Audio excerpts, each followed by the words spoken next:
Ok, muy buenos días y buenas tardes en algunas partes de Latinoamérica y del mundo. Muchas gracias por acompañarnos a el último día del evento virtual de Tactical Edge, o sea, el último evento virtual del año de parte nuestra. A lo mejor, a no ser a Andrés que nos pique las ganas de hacer un evento sorpresa fin de año sorpresa, ya no sé, vamos a ver qué, si se nos pega o no se nos pega este tema. Ahí veo más personas conectadas, me imagino que son más personas de Ford Truck, Enrique, Valentina. Tenemos más gente de Ford Truck acompañándonos. Debería acompañarnos Matthew Berzinki, Ok, que nos va a acompañar para las preguntas y es el que está dando la sesión.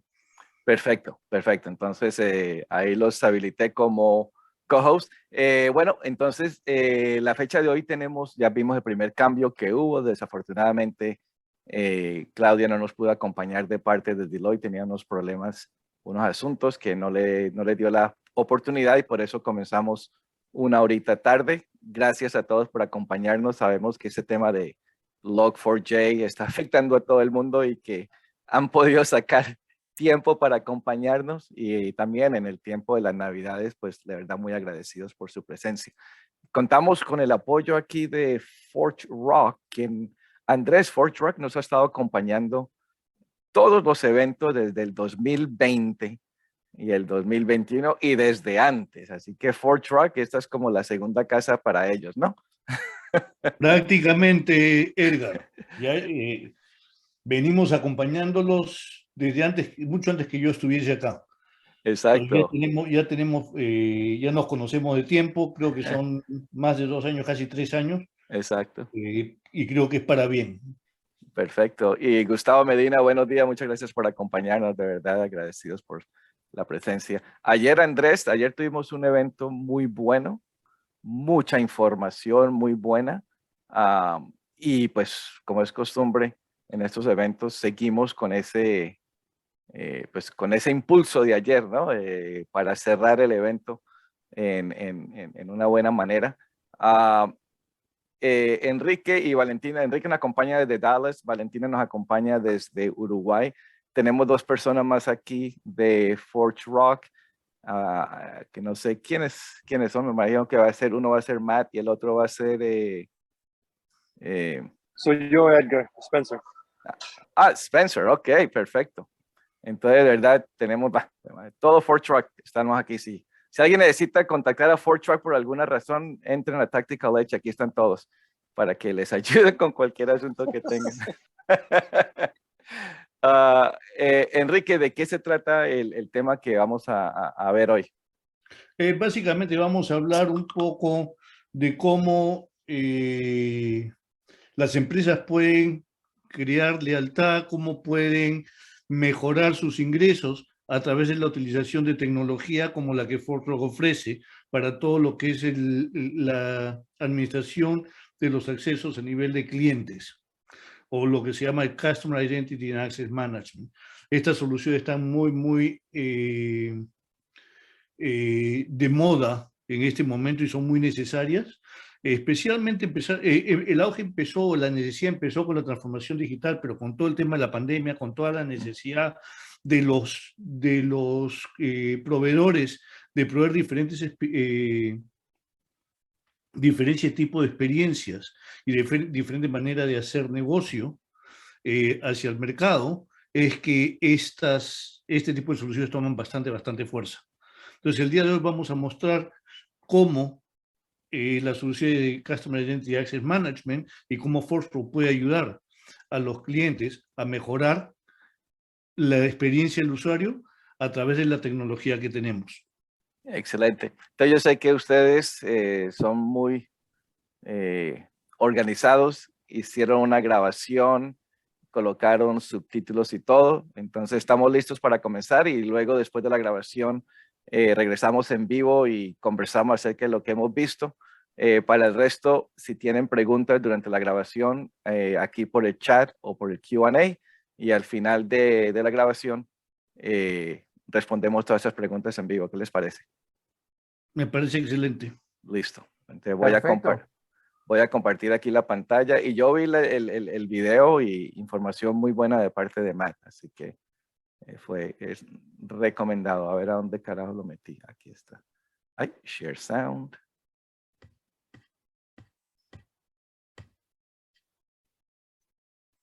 Ok, me avisan si escuchan. Oh, ok, no funcionó. Un momentito. Vamos a ver por acá entonces. Ok. Ahora creo que sí.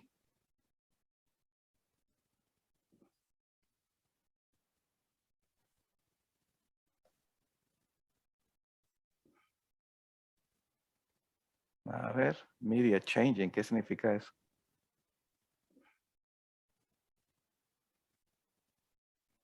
Aquí vamos. Hello, I'm Matt Berzinki, Senior Director of Product Management here at FordDrive. I'm here today to talk to you about how you can cultivate loyalty and drive revenue with a modern identity and access management solution. So let's take a look at why that is so important in today's world. So what we saw last year in 2020 with the pandemic was an explosion in digital transformation. This was evidenced by Microsoft's first quarter earning announcement, where they said they saw 2 years of digital transformation in the first 2 months of the pandemic. And this transformation has continued today. If you look at what happened in 2020, we saw brick and mortar establishments lost customers due to poor online experiences, where retailers that had a strong online presence were able to gather new customers at an alarming rate. So nowadays, we see over $2 trillion still being spent worldwide on digital transformation projects. And so, as you can tell, this is really important in maintaining your business. So what's holding customers back in this new digital world? Well, the first thing you need to be able to do is acquire customers easily. And so if you think about what happened in 2020, you had a lot of organizations that had great brand recognition, they had great retail locations, they had great presence, they had everything you needed to do great in-person experience. However, they didn't have that in an online experience. So when customers went to these known brands websites, they found it very difficult to enroll. And if it's difficult to enroll in an account, almost half of the people out there will abandon that process. So what that does is that drives people to your competitors, where they make it easier for people to enroll and get an account. The second thing is, once you have somebody enrolled, it's really important that you provide a great experience for them. If you can't get back in, if you lock out your account, or if you're not getting personalized experience, people just don't want to come back to that environment. People still want to feel like they're known, or their preferences are out there. And so you need to provide that great customer experience. And so once you get a customer and once you've provided those experiences, that's great. But if you want to maintain that customer, you have to make sure that you're providing security to them. You know, in today's world, people don't want to know the last time they log on. They want it to feel effortless and seamless. However, they demand absolute security. So as soon as you have a breach, or if their account gets taken over, or anything along those lines, they're going to be gone, and they're going to take a lot of other people with them as they post on social media about what a bad experience or about a data breach that they have. So it's really important that you're able to accomplish all three of these things in building your digital online experience today. So to do that, there's 5 things you must do. First of all, you must provide the right registration for your customers. So that's really important to make it easy, but also make sure you get enough information that you're able to contact them again and you have the confidence that you need for them to do what they want on the site. Once you have them registered, you need to be able to provide authentication for them. This needs to be simple authentication, but it also needs to be secure. So what you want is a good combination of something that is not only secure, but something that people feel is very easy to do. Third, you need self-service. People don't want to call the help desk for every change that they need to make. If they forget their password, they want to be able to reset it and get on their way immediately, as opposed to having to wait on hold for 15 minutes for someone to reset their password for them. This also goes for their preferences, profile selections, authentication selections, you name it. They want to be able to do it themselves. Fourth, you need to be able to personalize that experience. You need to make them feel like they are a valued customer at that website, in that organization. So you need to be able to get data about that customer, provide personalization. Maybe it's as simple as getting their birthday, to send them a birthday email or a special. However, you want to provide some level of personalization. And lastly, as we discussed, privacy. People are very, very concerned about who has access to their personal data. I think a lot of this comes from social networks and what they've done with people's personal data. But what people are really concerned about is who has access to it, who's it going to, where is it? Because people are much more aware of how valuable their personal data is and how dangerous it is to have that just disseminated across the internet. So if you're able to do these things, you're able to acquire your customers faster and provide the security and provide self-service and protect your customers, all these things are going to help you build great customer loyalty, which is going to drive more revenue. So now let's take a look at some of these use cases on an individual basis. So the first one, we want to talk about how do we acquire those customers faster? Because the higher customer conversion rates you have, the more customers you have to market to, and the more customers and the more accounts you have potential to buy more products. So you want to be able to find ways to simplify that registration process to accelerate the conversion rates. Yet you also need to have the ability to build trust for high valued accounts. So you need to have that flexibility. Some of that can be based on context. Some of that can just be based on the type of service that the person is trying to log into. So let's take a look at some of these use cases. So the first use case we're going to look at is a simple social registration. And so here we have Amy. Amy's browsing a company website from her mobile phone, and she wants to register for their service. So the company here offers a self-registration option. However, since we know from context that she is on a mobile phone, we offer her the ability to register via social media. We do this because we know people just don't like filling out forms on a mobile phone. As a matter of fact, there was a study done right during COVID that people would rather have a long survey sent to them in the mailbox, and they fill it out with pen and paper and send it back, as opposed to having to type in answers to more than 5 questions on a mobile phone. So that's really telling. So since she's on a mobile phone, and we want to make sure that we get her on board, we offer her social registration. She accepts that. We contact Facebook. We get their information from Facebook. She gives us consent to do that.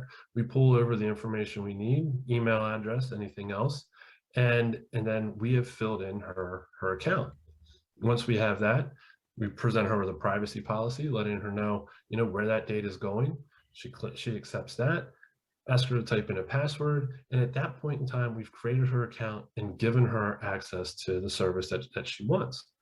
Meanwhile, in the back end, we send her an activation email. This email can be clicked on later to provide us more assurance that it is actually Amy who has come to the website, and will also give her more privileges on the site. So what you can see here is in 4 quick, easy steps, we were able to give her access to her account.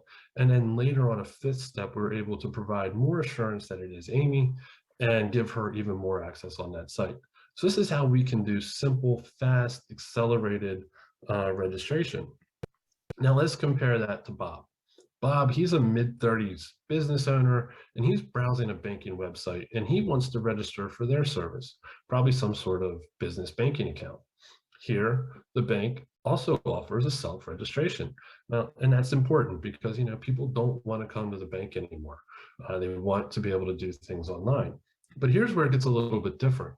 Since this is a high value account that's going to have significant money attached to it, there's more steps that we need to be able to do to make sure that we know our customer. And this is part of the electronic know your customer regulations out there. that you need to be able to be assured of the person who's enrolling and accessing that account.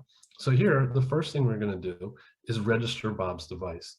This provides an additional layer of security that we can associate the device that Bob is coming from to his account, and we can also make sure that this device isn't jailbroken, and a lot of other security measures to make sure that it's safe for him. Once we've done that, then we're going to do an identity proofing step.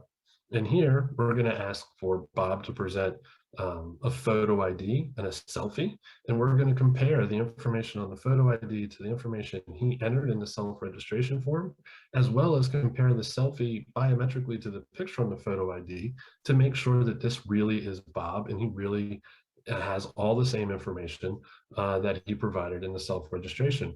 So this is really going to eliminate, people trying to impersonate other people and register for accounts in their name. Once we're very sure that this is Bob, we're going to ask him to create a password. He's going to submit that password, and then we're going to send him an activation email. And unlike in the case with Amy previously, he will not have access to his account until he goes and finds that email and clicks on the link and then comes back to the website to be able to log in as yet another level of assurance that this is Bob. So in this scenario, it was a much more in-depth process to get registered, but we were also able to build trust with Bob that we are a company and a bank that takes security and knowing our customers seriously, so he should have trust in being able to do his banking with us. So in this scenario, having a more cumbersome enrollment process is actually a good thing. So that's a way that we can show that having, multiple levels of enrollment is important, and being able to deliver a wide range of services to different groups of people. But now that you have someone on board, now you need to deliver these great experiences. You really need to delight them. And so to do that, if you can deliver, tailored experiences to that customer's needs and likes and preferences, and give them seamless account management, you will lower customer churn, and that will drive revenue. So this is the second part of how identity management helps you. First, you get them on board. Second, you continue to delight them with great experiences.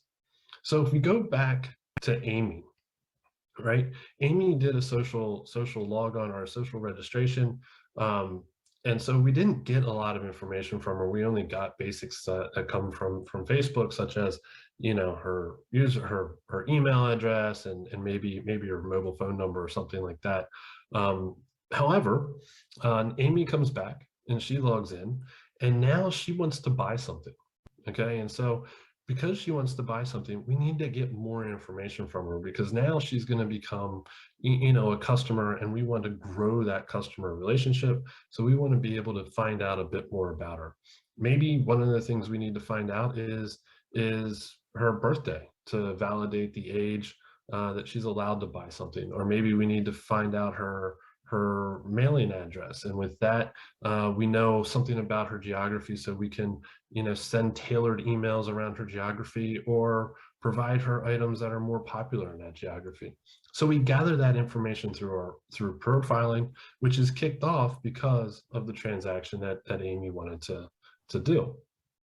Through that progressive profiling, we store that information, and then the next time Amy comes back, we're able to provide a more personalized experience for her. The next thing that's really important is being able to provide a seamless password reset.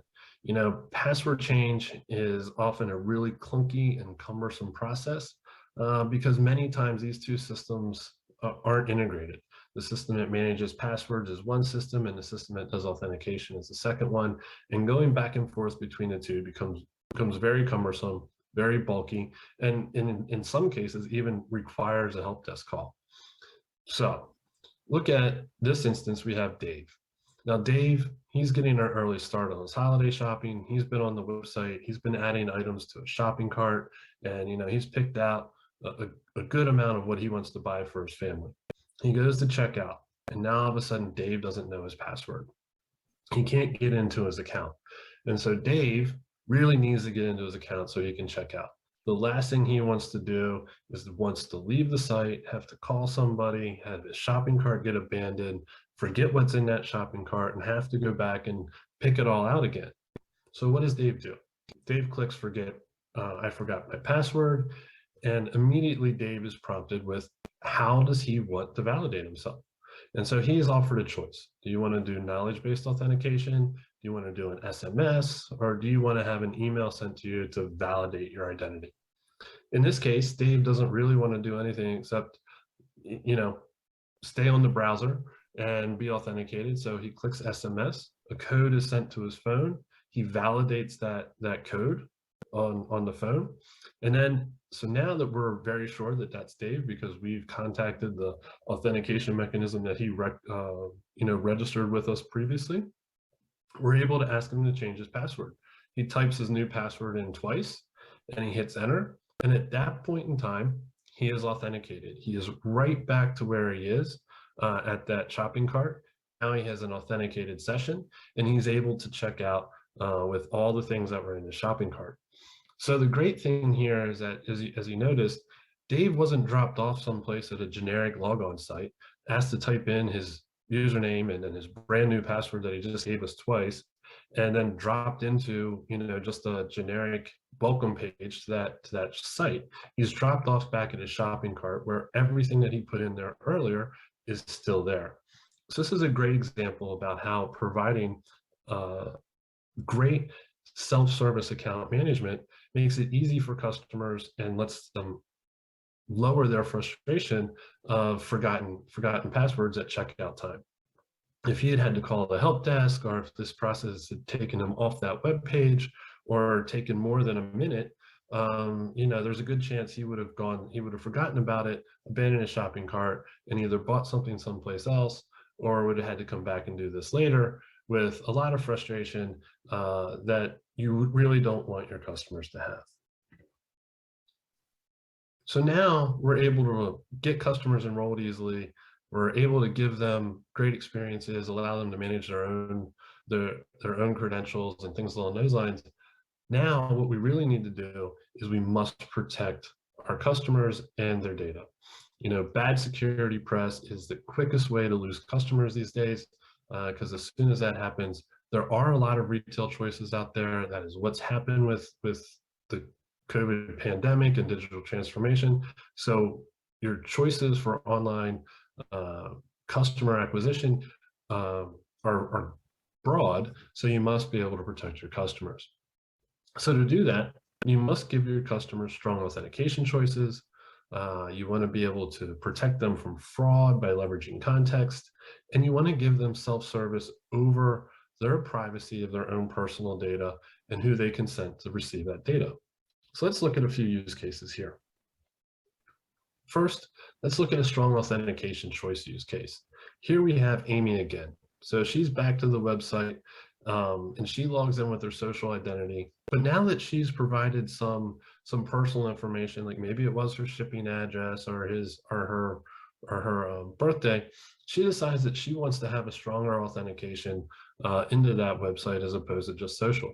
So she chooses a passwordless authentication, which is really good because no one wants to be bothered with typing in complex passwords and remembering them. And frankly, it's a lot easier to do a passwordless authentication. So she's immediately given a preference of, does she want to do SMS one-time password? Does she want to do one-time password through email? Does she want to do onboard biometrics? Or does she want to do a web authent and FIDO authentication? So Amy chooses SMS authentication. So she makes that selection. We ask her to verify that she is who she is. She commits and she gives us her phone number. We send an SMS. She validates it. And once she's done that, we're able to save that selection for Amy so that her choice is recorded in the future. So the next time she comes to the website, she'll be able to choose how she wants to authenticate. She can also go into self-service and say, this is how I want to authenticate every time, set a preference.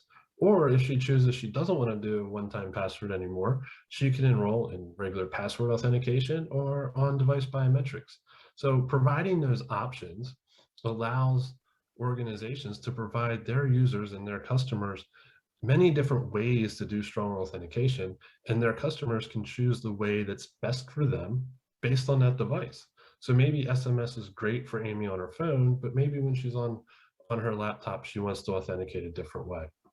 So being able to provide strong authentication choice is the best way to make sure that your customers uptake that choice in a way that's easy for them while providing additional security to their accounts, which strengthens the security posture of your organization to make sure that nothing bad happens to their information. So another, what I like to call invisible authentication mechanism is this contextual authentication insight. And what this really does is it allows people, it allows you guys to use certain forms of authentication, but based on context, be able to trust that authentication more or less. So if we go back and we look at Bob, Bob is now authenticating from his known device that we registered during his registration process. And he's coming in from a location that we're pretty sure he comes in from a lot. So maybe he's logging in from his home, and so we know the IP address, it's from his device. So we're really confident that this is Bob, and he has access to all the systems that are out there. So a couple of days later, Bob goes on a trip, and now he needs to log in from an internet cafe. And so when we log in, we realize it's not the same IP address, it's a different location. And so we log him in. However, when he goes to access some of his sensitive banking materials, we don't really trust that this is Bob as much as we would if he was coming in from his house, and we don't immediately grant him access. To reduce that risk that this might not be Bob, or this might be somebody trying to take over Bob's account from a new location, we prompt for an additional factor of authentication. So here we send him an SMS notification. He responds to that. And based on the fact that it's still Bob, it is the same device that we know. And we've got this other form of authentication via SMS. Now we have the access and the confidence to grant him the access that he was originally seeking. So this really allows us to be able to provide this authentication form in a manner that says, we want to protect your account as much as possible. So if this was low risk and it was always him logging in his house, we would give him straight access into that application. However, since something changed in that context, such as location, we need that extra step to validate. And you need to have that flexibility in your authentication journey to be able to do that. So there's another advantage of what modern identity can do to help protect customers. And then the last thing I want to talk about here is privacy and consent self-service. So let's go back to Bob. And as I said, people are much more aware of what's going on with their personal data these days, and they want to have more control over it. As I said earlier, I think how social media allowed people's personal information to get proliferated out all over the place has really scared people. So there is a much higher level of needing to have control over their personal information. So Bob, he's a customer at the bank, and he likes the service he's receiving. And now upon that registration, he can send in to get updates and to have his information shared to third parties to process. He wasn't really, reading everything. He just really wanted to get access to that account. And so he just checked the boxes. However, now, based on some of the emails that Bob's getting and some of the places that he knows his data is going, he wants to opt out because he doesn't want to receive these emails anymore. So he's able to go. And then the other thing is he doesn't want his data to be shared to some of the third parties that he consented to. So he's just changing some of his preferences here. So then Bob goes to a self-service page where he can look up his profile and see where his information is going, and he can choose what he wants to change. So he can revoke consent to third parties, and he can say, please take me off the email offer, but still send me something about my account on a monthly basis. Once he clicks save on that, those consent choices are immediately reflected, triggering a workflow. And that workflow will go about erasing the profile information in those connected systems. So even those third parties that they already sent the information to will go and erase the information in those databases as well. So in this way, Bob knows that he is in full control over his data, and he trusts the organization to protect his data and to abide by his wishes of where his data is. Once again, this builds confidence with Bob that this is an organization that values his security and values his data, and somebody that he wants to continue to do business with. So that's all great. And those are all the ways that you can look at a modern identity management system to be able to build brand loyalty, be able to give customers trust in your organization. The question now is, so how do I get there? I mean, there's a lot going on there. And the simple, easy answer is to adopt an identity cloud. And the reason why that's an easy answer is that identity cloud provides the quickest time to value. And the quickest time to value is really important in today, because we still have that $2 trillion spend worldwide in digital innovation. And what that means is that everybody out there is trying to provide easy enrollment, great experiences, and high security all at the same time. So you need to be able to do this as quickly as possible. So adopting identity cloud means you don't have to go through installation, you don't have to go through configuration, you don't have to set up an architecture. You simply acquire the identity cloud, and it is ready for you to start implementing your identity management use cases. So you can start implementing great enrollment, strong authentication, making sure you're protecting all your applications with one identity management system. It really makes it easy. The second thing is that over time, identity clouds are going to automatically update with great new features as they are developed. So you're always going to have a modern identity management solution. You're always going to be able to provide the best experiences, the easiest or the most secure authentication, the best self-service, the easiest way to get people enrolled, the highest security. So adopting a cloud means you don't have to ever worry about getting behind again. You don't have to do big upgrade projects. So there's a lot of advantages in adopting an identity cloud. However, not all transitions are a big bang. There's a lot going on moving from an on-prem environment to an identity cloud environment. Some organizations, and you guys might be one of them, have very complex and highly customized environments, or banks have, regulatory and risk challenges they have to overcome. But there is still this push to get to the cloud to be able to adopt modern applications and have high speed to market. So you need to be able to go down this journey at your own pace. And so to do that, I've kind of put together a way that you can do that pretty easily. So if you look at an identity management system today, what you'll see is that most systems today, they're all on-prem. So all authentication, everything happens on-prem.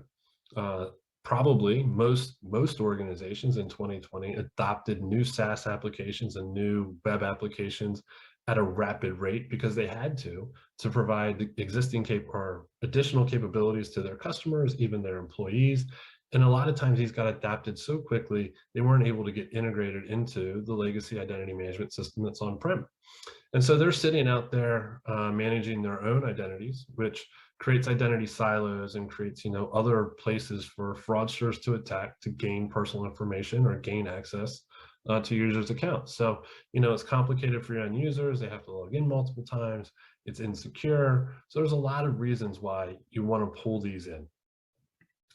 So the first step in bringing an identity management cloud to your organization is to procure the cloud and get it set up.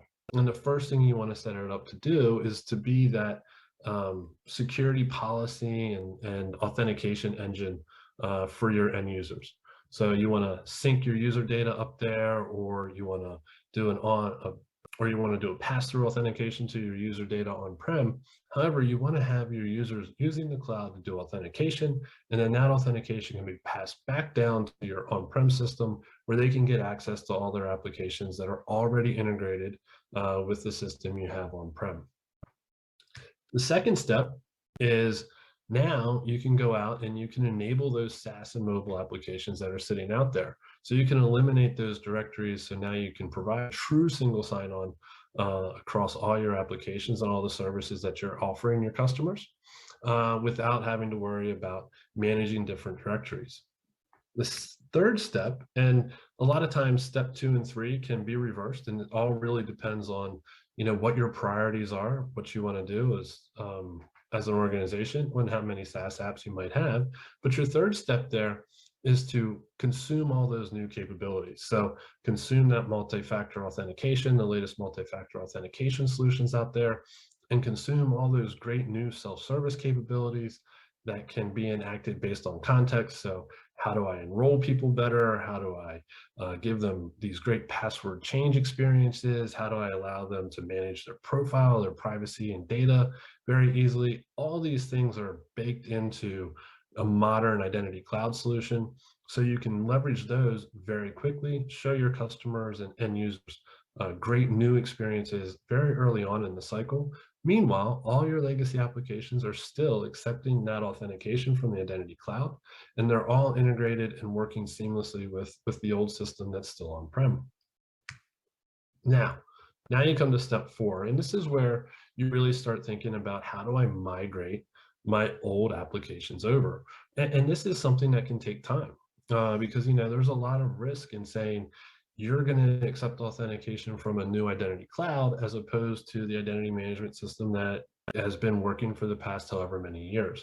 So here's where you really want to take your time and go at your own pace so that you can confidently migrate those applications over one by one. Your customers are experiencing a great end user experience because they're using the latest in multi-factor authentication, the latest in user self-service, and you're using all the latest security policies through the cloud. So this, in the back end, you can go at your own pace. So what we recommend is that you move these over one by one. Maybe you deploy a new edge component to handle some of those very legacy applications that need a direct integration. And then you use other standards, the newest security standards, to enable some of the other on-prem applications. However, once again, this happens at your own pace as you're comfortable with your own risk. Meanwhile, your customers are getting the best experience possible. Then lastly, over time, you're able to retire that on-prem identity management system. All your applications are integrated into the identity cloud, from your SaaS applications, your mobile applications, your legacy on-prem applications. They all get integrated into your identity cloud. And as any new applications come on, your identity cloud can handle those as well with the latest and greatest security standards that are out in the industry. Because once again, your identity cloud is always going to be updated with the latest software and the latest technology. So with that, I want to thank you for your time. I hope you enjoyed the discussion as to how a modern identity management and access solution can help you drive revenue, increase customer loyalty, and make your brand better, as well as how you can get there. I will be available for questions, so I look forward to talking to you. Thank you.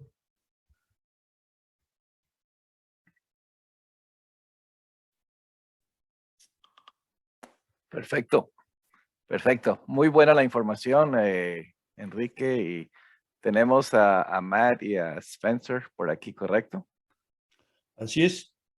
Bueno, y hola Valentina, de regreso. Valentina tan de buenas en Uruguay. Pero bueno, yo tengo un par de preguntitas porque, hey Matt, was very nice. Thank you so much for sharing that information. You're more than welcome. Yeah, so hago las preguntas en español y luego le traducimos a Matt. Personalmente yo me identifico bien con esta solución porque la necesitamos. en el proyecto que estamos haciendo, en el tema de la plataforma de virtuales, estamos utilizando y necesitamos utilizar esto por el tema de experiencia del usuario, que es súper, súper importante. Pero el tema de la industria es que algo se sacrifica.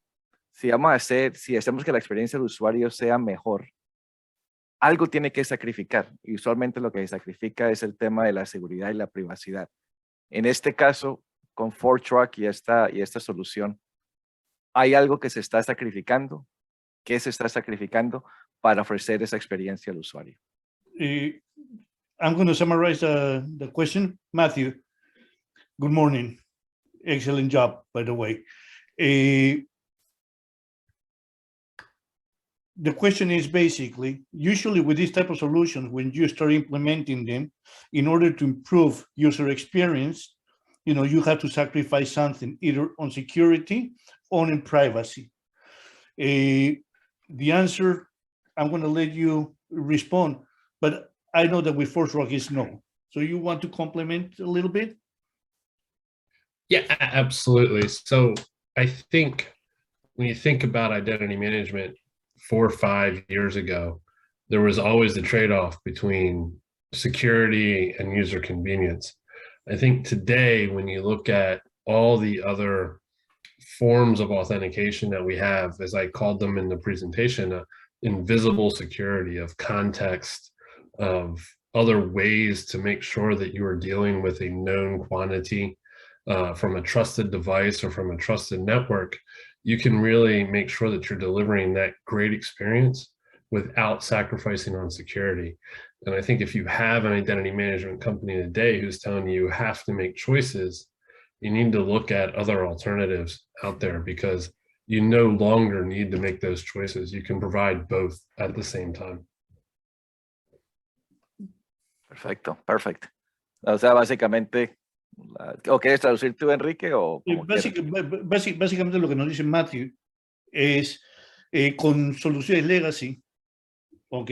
Solía ocurrir eso, que tenías que sacrificar ya sea desde el punto de vista de privacidad o desde el punto de vista de seguridad, ¿ok? Con las nuevas tecnologías, eso no ocurre, y especialmente con la tecnología de Force Rock. Nosotros estamos utilizando tecnología de punta para encontrar nuevos mecanismos en los cuales garanticemos que el usuario es el que es. Estamos utilizando nuevas tecnologías para asegurar que las transacciones son ejecutadas de acuerdo a los parámetros que han sido seleccionados. Entonces, en el pasado, agarrar y poner una solución de este tipo para poder identificar si la transacción era una transacción real, por ejemplo, era casi imposible. Nuestra tecnología nos permite hacer eso. Validar a través del comportamiento del individuo una transacción. Estamos agregando seguridad. Ahora, ¿cuál es la diferencia? Antes poníamos, estas soluciones buscaban poner candados para asegurar que el usuario fuese quien es.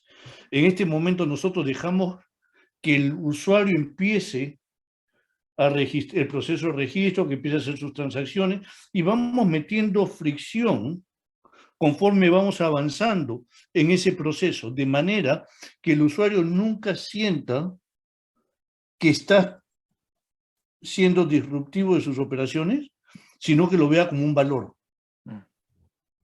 No, correcto, porque yo tuve una experiencia no hace mucho con una página del gobierno colombiano donde estaban ofreciendo unos cursos gratuitos para emprendedores y entré a hacer el registro y todavía estoy sintiendo el dolor de la experiencia. 6 páginas de puras preguntas que no tenían absolutamente nada que ver con lo que estaban ofreciendo, por lo cual yo me interesé. Entonces, esto me parece espectacular. Ahora, complementar, disculpa Edgar que te interrumpa, porque estás tocando un punto bastante importante desde el punto de vista de registro, desde el punto de vista de onboarding, la experiencia que le des al usuario es importantísima.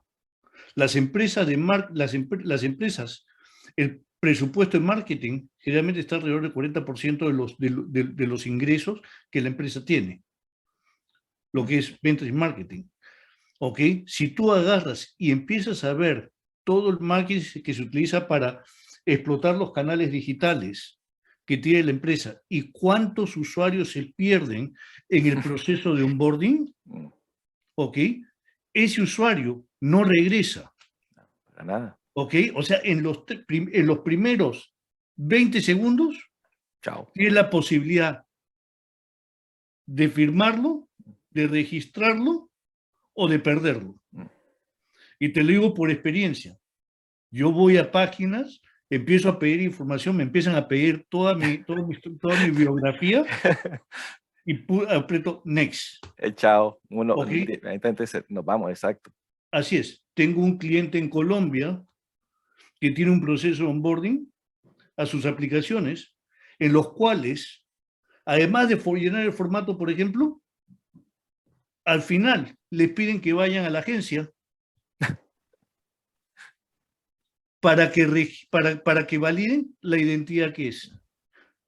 Eso es inaudito, es inaceptable, especialmente en las épocas que estamos viviendo El y con tema de tecnología como la que estamos proveyendo. Exacto. Una pregunta aquí de nuestro colega Andrés, que es una de las preguntas que tenía aquí. ¿Cuántos pueden ser los tiempos de implementación? Me lleva a pensar que, o sea, nos lleva a pensar que hay mucha complejidad de parte de nuestra parte de hacer que el producto sea fácil de usar. Entonces, ¿cuál es el tiempo que nos tocaría a nosotros para implementar y desplegar esta solución? Mira, va a depender mucho de los casos de uso, las integraciones que quieras hacer, ¿ok? Del conocimiento que tengas de tu empresa y los procesos, ¿ok? Tenemos clientes que los hemos hecho en 6 meses, ¿ok? Tenemos clientes los que les toma 2 años. Okay. Hay que entender cuáles son los casos de uso, ¿ok? Qué tan bien documentados están, qué tanto se quieren cambiar, porque esta solución te trae otras ventajas.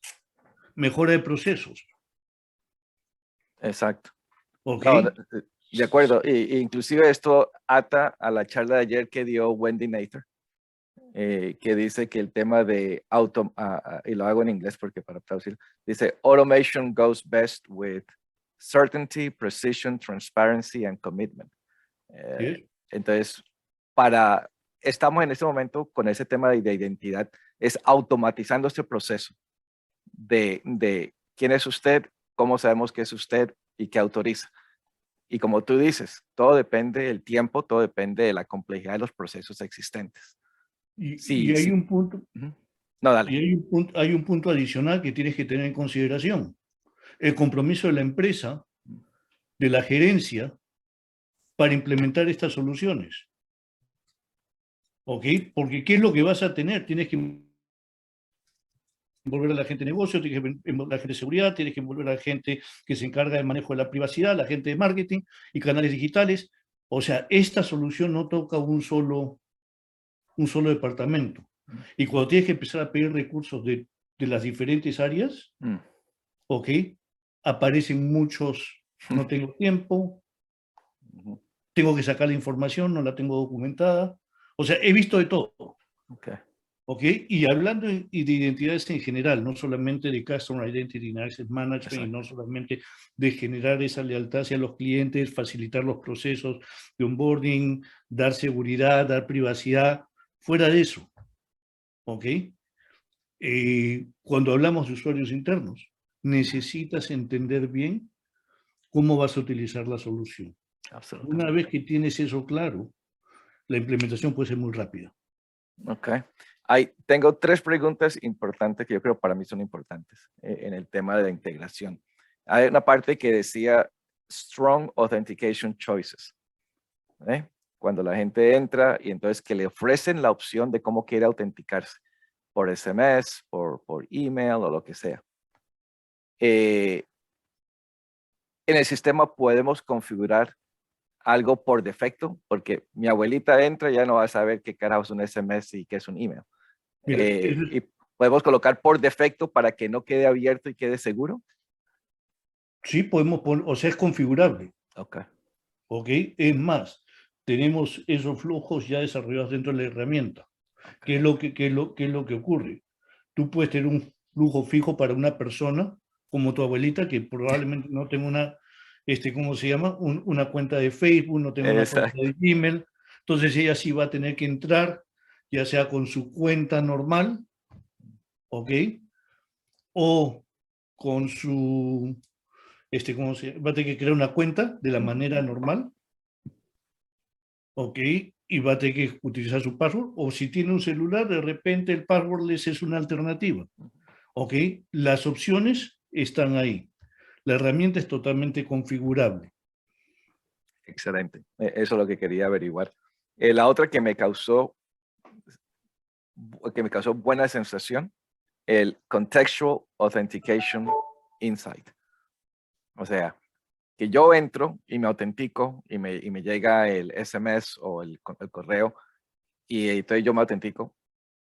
Pero como decía en el ejemplo de Matt, estoy conectado desde Starbucks. Resulta que yo nunca me conecto desde Starbucks y voy a tener acceso a mi cuenta bancaria. Y entonces dicen que inmediatamente, porque estoy accediendo a sistemas sensitive systems, sensitivos, o como se diga, que ahí entonces me dice bloqueado por defecto. Pero la pregunta es, ¿cómo se determinan que es un acceso sensitivo? What's a sensitive system? Tú lo defines dentro de los flujos. Okay. ¿Ok? Si, por ejemplo, quieres acceder a una cuenta bancaria para hacer ¿Quién lo define? ¿Yo como configurador o el usuario? El usuario puede generar esos parámetros dentro de su cuenta. La capacidad de bloqueo la define el proceso interno de negocio. ¿Ok? Pero ¿quién define? Por ejemplo, yo quiero mandar dinero a mi hijo. ¿Ok? Mi hijo estudia acá en Dallas. ¿Ok? Y voy a darte un par de ejemplos. El primero, le mando una cantidad de dinero que va dentro del dinero, ¿ok?, que le envío mensualmente para sus gastos. Digamos $100 mensuales. ¿Ok? Yo puedo generar, primero, que cualquier transacción que vaya a mi hijo es una transacción válida. ¿Ok? Entonces, si yo entro a mi cuenta, lo hago desde mi computador normal, desde mi casa o desde mi celular, esos dispositivos ya están reconocidos, esas IP ya están reconocidas, la transacción fluye.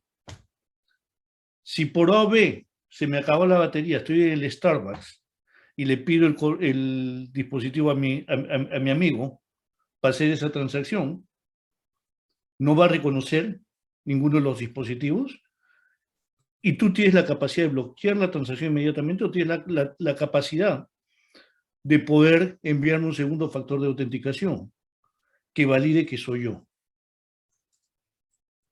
¿Ok? Y que deje pasar la transacción.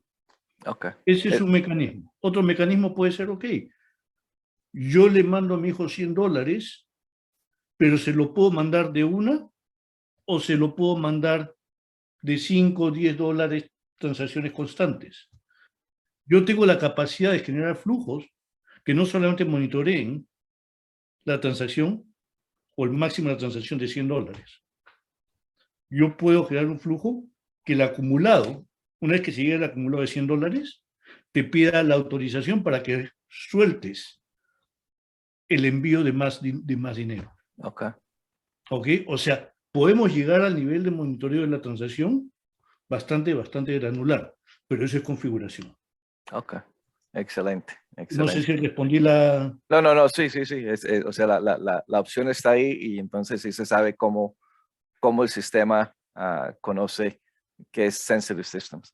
Así es. La última que yo tenía es el tema de privacidad, donde decías que todo depende del lugar, las reglas, ¿no?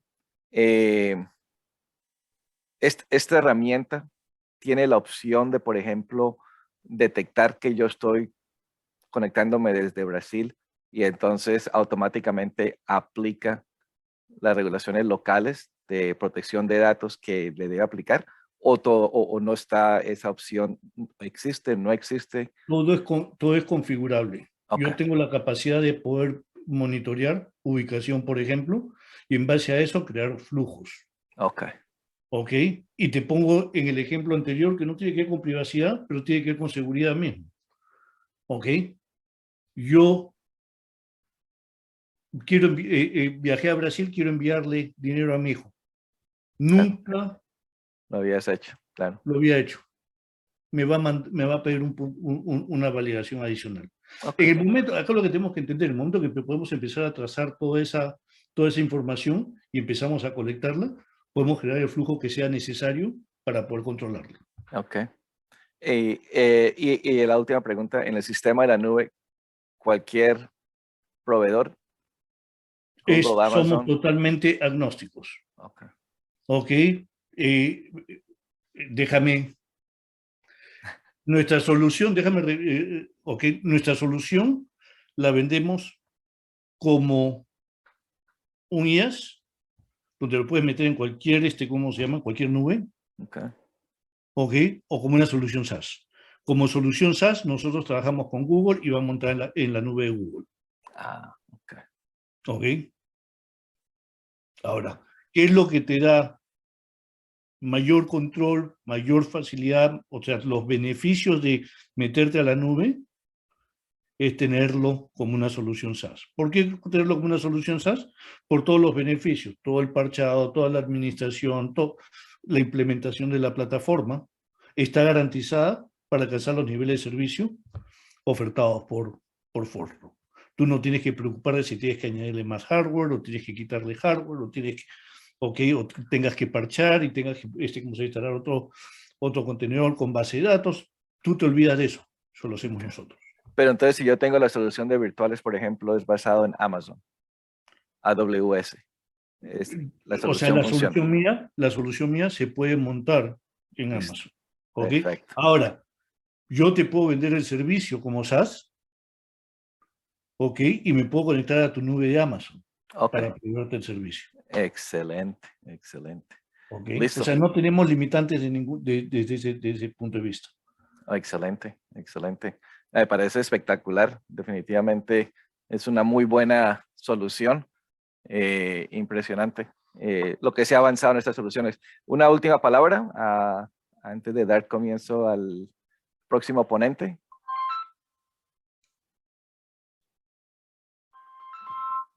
Matt, any last words? I like that shirt, by the way. I've always been looking for a shirt like that. The only one I found one time shirt like that was in Bangkok, and I love those shirts. Well, you're on mute. No, I appreciate the comment on the chart. It's something that, I found in a diesel store, and it's an @ sign, so it's very technical and cool all at the same time. Yeah, it is. I appreciate that. But the only last words I have is thank you for having me here, and don't underestimate the power of a modern identity management solution, because in today's world, digital identity is more important than anything. We saw that with the pandemic. We see organizations that are challengers online overtaking brick and mortar people all the time. So how good you are online is going to really be an indicator of future success. So don't underestimate the power of having a really good user experience. That's all I have to say. But thanks for having me here. No, I appreciate it. Thank you so much. And where are you connected from? I'm from Manchester, UK, Manchester, England right now. Is that where you are right now? Yeah, oh my goodness. Right now. Dude, we're like super international, man. We have US, we have Colombia, we have Manchester, and we have Uruguay. I love Manchester, by the way. I used to live in Oxford, but I used to go to Manchester every Sunday or Saturday to watch the games. So. If you're a Manchester United fan, I am literally across the street from Old Trafford. Okay. Excellent. Okay, Enrique, Valentina, Matt, thank you. I know Spencer, you're hiding back there. Gracias por acompañarnos. Pues nada. No, gracias, Edgar, por todo que has hecho aquí para crear esos eventos aquí. Excelente, excelente. Ahí nos vemos el próximo año con Fortrack en el 2022. Listo, muchas gracias. Estamos hablando.